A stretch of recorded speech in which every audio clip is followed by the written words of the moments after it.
घर पे नबी राजी ना हो तो वो किबला नहीं बनता। शाबाश, सुभान अल्लाह, सुभान अल्लाह। अल्लाह के घर पे रसूल राजी ना हो तो वो भी किबला नहीं बनता। मानने की बात है, मैं मानता हूं कि इमारतें पत्थरों की बनती, लेकिन सारे पत्थर बराबर नहीं होते। बेशक सुभान अल्लाह। जाको याद रहा, सारे पत्थर बराबर नहीं होते। ये जो सड़कों पे लगे हुए हैं ये भी पत्थर है, ये भी पत्थर है। लेकिन ये सड़कों कहने को पत्थर ही हैं, कहेंगे पत्थर ही आप, लेकिन ये पत्थर उसका मुकाबला नहीं कर सकते। उस पत्थर का मुकाबला ये पत्थर नहीं कर सकते जिस पे इब्राहिम खड़े हो जाए। आपने गौर नहीं फरमाया, जिस पे जनाब इब्राहिम खड़े हो जाए।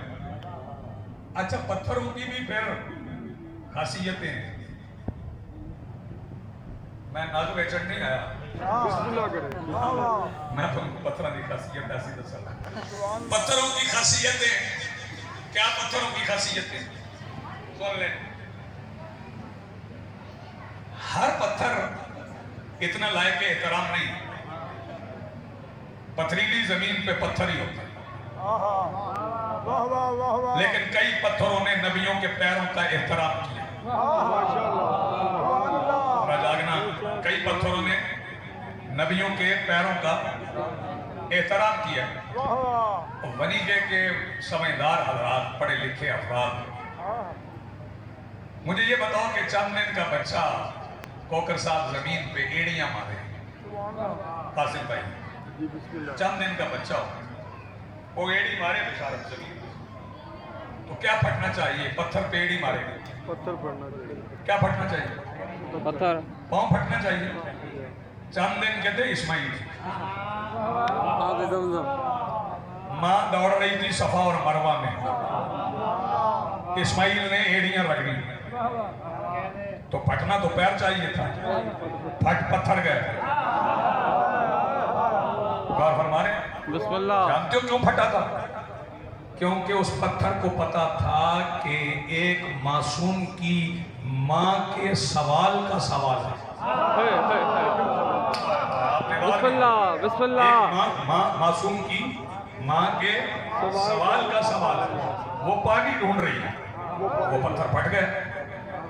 बीबी ने 7 चक्कर लगाए थे सफा मरवा के दरमियान। जनाबे हाजरा ने कितने लगाए थे? 7 चक्कर लगाए थे और पत्थर फट गए। और पत्थर फटने से पानी एक बार नहीं निकला। जो बंदे गर्मी से घबराए हुए दाद नहीं दे रहे, अगले फिक्रे पे मैं उनसे दाद ले जाऊंगा।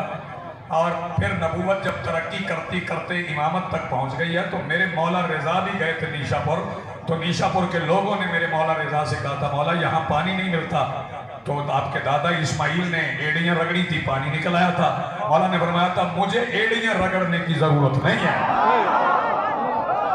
आप सलामत रहें। बिस्मिल्लाह, बिस्मिल्लाह। बोलो जी, या अली, मौला रजा ने पैर रखा तो वो पानी निकल आया। आज भी मौला के पैर का निशान शबी जो लोग वहां जाते हैं, वहां से लेके आते हैं, घरों में सजाते हैं, लेकिन पत्थरों ने भी नबियों का एहतराम किया। एक पत्थर, मैं हजर अस्वद की बात नहीं करता, वो जरा काबा से हट के, किससे बोलो, काबा से हट गया, उस पे 2 पैरों के निशान, उस पत्थर पे जनाब इब्राहिम खड़े हुए थे और वो पत्थर बुलंद होता था, जनाब इब्राहिम दीवारें बनाते, यानी मामारे काबा, जैसे जैसे दीवार बुलंद होती थी पत्थर बुलंद हो जाता था। अब जनाब इब्राहिम के पैर के निशान पड़ गए उस पत्थर पर और वो मकाम इब्राहिम बन गए और वो काबा के करीब पड़ा। हम जो शिया तवाफ करते हैं ना, अहले सुन्नत भाइयों को इजाजत है कि वो इससे बाहर भी तवाफ कर सकते हैं।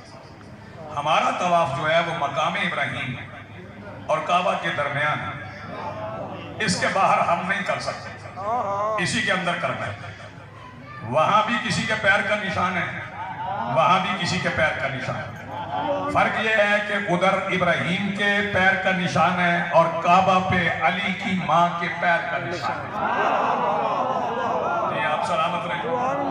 اس کا مطلب ہے دو پیروں کے نشانوں کے درمیان ہم طواف کرتے ہوئے اپنا حج کر جاتے ہیں۔ واہ واہ توجہ فرما رہے ہیں؟ سبحان اللہ اور پھر یہ آتے آتے آپ نے بوسے بھی دینے ہیں۔ حوصلہ اس بندے کا ہے جو اتنی گرمی میں سو گئے۔ توجہ، آتے آتے آپ نے بوسے بھی دینے ہیں، پتھر کو چومنا بھی ہے، حجر اسود کو چومنا ہے۔ تو سوال میں نے کر کے بس اس کے بعد دو فکر مسائل کے پڑھنا ہے۔ پتھر ہے کیوں چومتے ہو؟ کیا دیتا ہے وہ پتھر؟ سبحان اللہ پتھر کو چومنے سے کیا ہوتا ہے؟ بولو، اس پتھر نے دین کے لیے کیا کیا ہے؟ مقدس